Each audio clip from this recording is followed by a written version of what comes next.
Dreamhack's go ahead. All right, Apollo, if you say so. Down here in the bottom right, give it up for Leenock.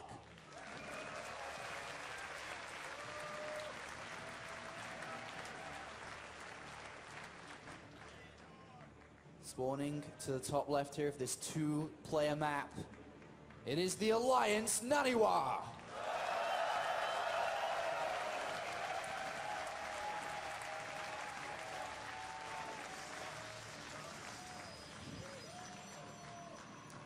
So, Apollo, I have a theoretical question for you. Okay. Okay, so last year, not as many Koreans in this event. Polt makes it to the finals, Thorzane kills him. This year, a lot of Koreans in the event. A lot of top Koreans in the event. If NaNiwa wins this, how many Koreans actually are going to come over next year to challenge the Swedes? Autosis, in all honesty, I think they all would. They all would. Every Korean. Every single one. 50 million Koreans in the Dreamhack Open. We're going to test that open part of the name. Anybody can play. Yeah. We'll see how Hellspawn handles that one when the sign-ups come around next year. Hatchery first, Autosis, versus a gateway opening here. Good opener by Leenock. Really, really nice choice. If he goes for triple hatchery, then NaNiwa's starting out well behind. I wonder if he's going to. Let's have a look. I'm actually very eager. Look at that money piling up. We'll see. He's going pretty high in drones right now. No, okay. I saw it. My heart started to race there as he moved towards the left. Of course, the direction of the third to the left there. All right, so, you know, this is a good opener for Leenock against NaNiwa. I would say it does give him a slight advantage, especially since he's getting this gas so quickly. You know, NaNiwa is becoming a little bit more predictable. But, you know, he does look at the replay after each game. So if he looks at this replay and realizes, oh, okay, there's some blind countering going on again, he might be able to mix it up again in a different way, whether that's proxy gates or maybe a forge expand, something like that. Well, let's see what NaNiwa's going to do. He's clearly going to throw down his Nexus here, but the big difference between the two different branches he swings with this opening, does he get the second gas quite soon, or does he start to save his money for throwing down these gateways on the natural here? A second gas must clearly mean nothing other than a Stargate opening. Yeah. Unless we see something completely different. Completely different. Yeah, yeah.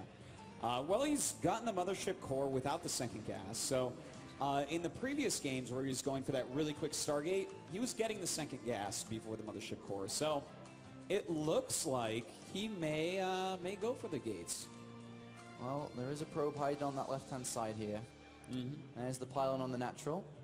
A sentry being built next. What is going through? I think it is the 4-gate coming up. 1, 2.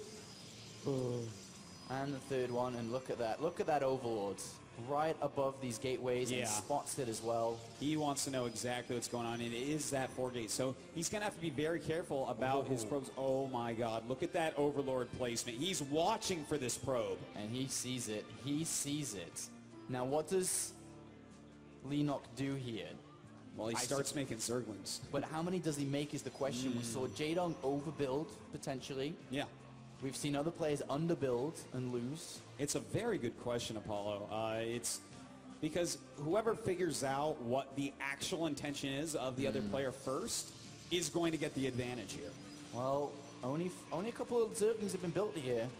Is this a bluff? Is it real? Or are we going to see... Look at that double evolution chamber going down right now as well. I think he thinks that there's a bluff coming in. I'm pretty sure that this is the perfect reaction from Leenock here. He hasn't overbuilt. He's got 10 Zerglings coming. He's got quite a nifty drone count, but looks like NaNiwa's going to continue through with this. Yeah, 8 more Lings are on the way, so he's going to have 14 total against the 5 Zealots, and that pylon is pretty far away overall, so he should be able to defend this, but this shouldn't be a complete waste, these Zealots. I think they'll kill off a decent amount. Well, here we are. What we're going to see here from NaNiwa. Is he going to recall? Yes, he does. He gets out with every single unit there. one big thing, of course, is no third base down, which is really nice for NaNiwa to keep Leenock back before, as we see that going out tape. But the big question here is that we see the double evolution chamber down again, and we see the melee upgrades again. Leenock is playing the same style on this map. Yeah, exactly the same style coming down. And NaNiwa, you know, he's going to be able to scout it with his Stargate. And hopefully he'll just do a better job this time of countering it. You know, don't let any Lings into that main base. Try not to lose your early sentries with the Lings around or anything like that. And if he can do those things, as we saw against Jaedong, he can beat the strategy. All right, so not too much difference. Oh, actually, hold that. As soon as I say that, a Baneling nest has been put down here for Leenock. Interesting. I think he might be changing things up a little bit here. Yeah, it could be. You know, the way that NaNiwa's been going about countering this build is making a lot of Zealots, a few sentries, and going into Colossus. Well, if you get Banelings with speed, you're going to clean those up so quickly. Well, let's see as this layer finishes. If he's going to research Ventral Sacs and start to think about researching Overlord speed as well. Hasn't quite got it yet, as we can see. Void Ray has been made here by NaNiwa. Yeah, that's a big change as well that we haven't pointed out yet. You know, before he was going for 4 to 5 Phoenixes. Here, pumping out that Void Ray right away. Obviously, the Void Ray is going to be very useful against Ultras if they do come. I wonder if the Baneling Nest is more of a...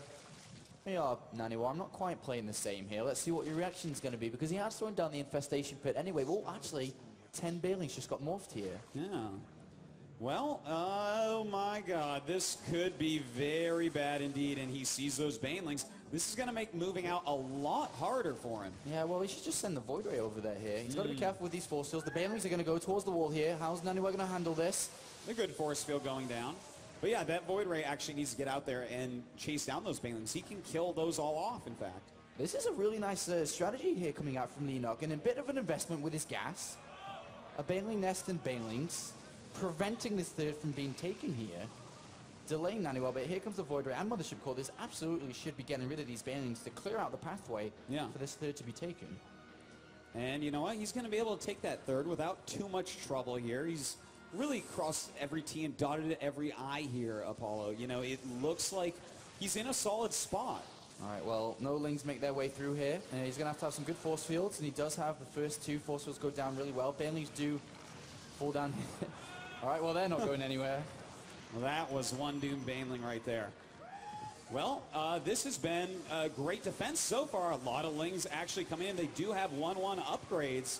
But, you know, this is just too many Zealots, too many sentries. So far, so good for the Swedish player here. Autosis is reacting and dealing with everything really well. But we do have a 4th base coming down for Leenock and a Hive. 2-2 is on its way, and we will be seeing that Ultralisk Cavern coming down very shortly. Now, this is kind of interesting. You know, we do have NaNiwa staying on course. He's getting, you know, a few Stalkers mixed in, of course, but also going for that Colossus, getting the range, going for the second Colossus.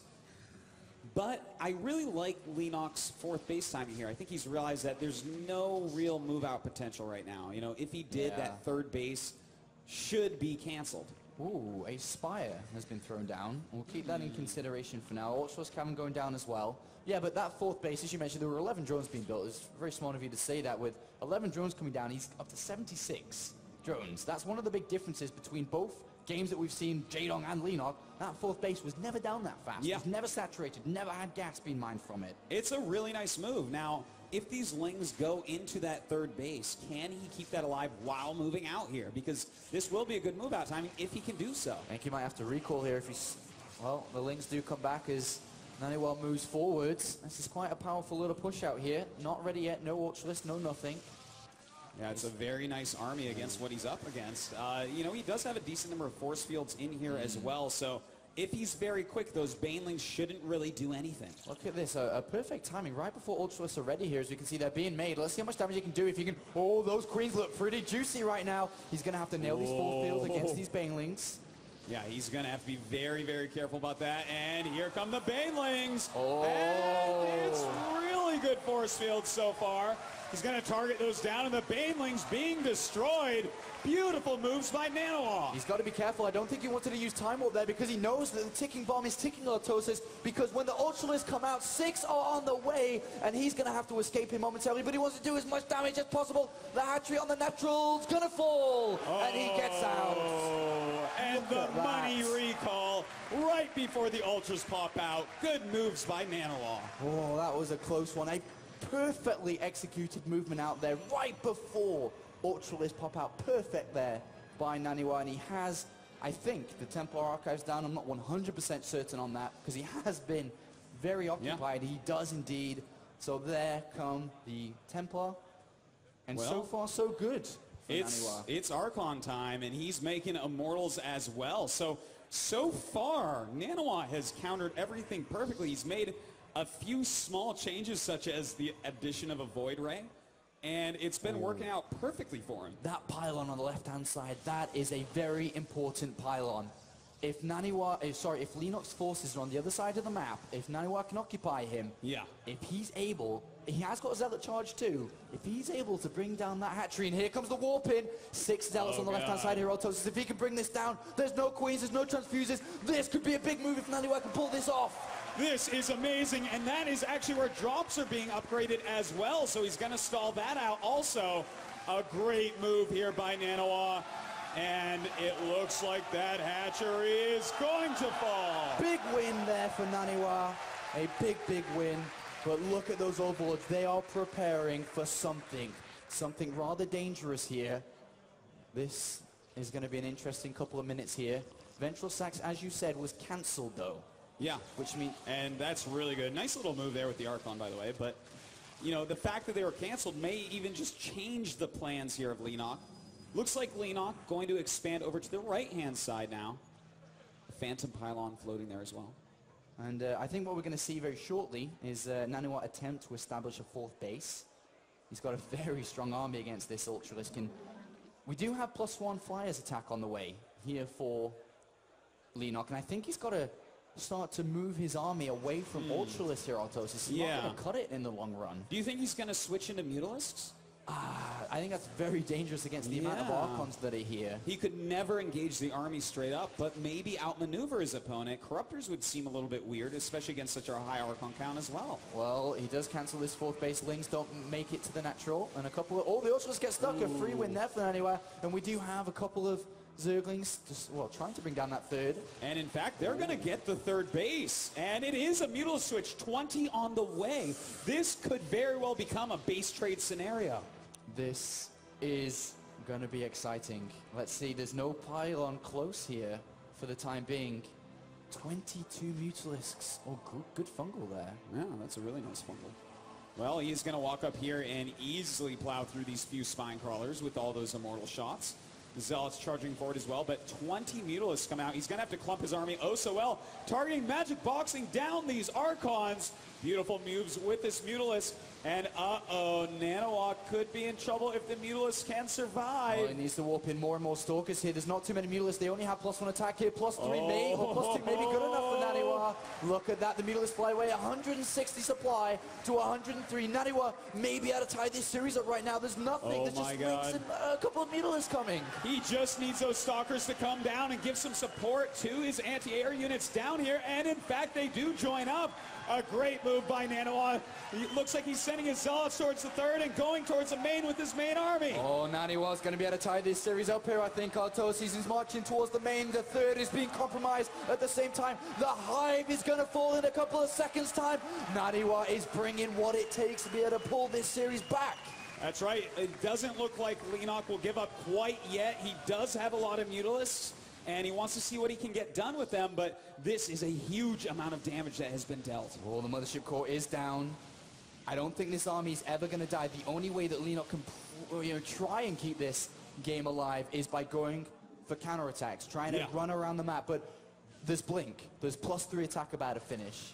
This is going to be very, very difficult to actually pull that off here. Indeed it is, but he does have a lot of Mutalisks, so that definitely works towards his favor. Oh god, this is one way to lose a lot of Mutalisks, so those Archons going to deal huge amounts of damage. Well, what is NaNiwa going to do here? The Archon's doing so much +3 attack. The Mule's right away. GG. Leenock drops a second map in this tournament.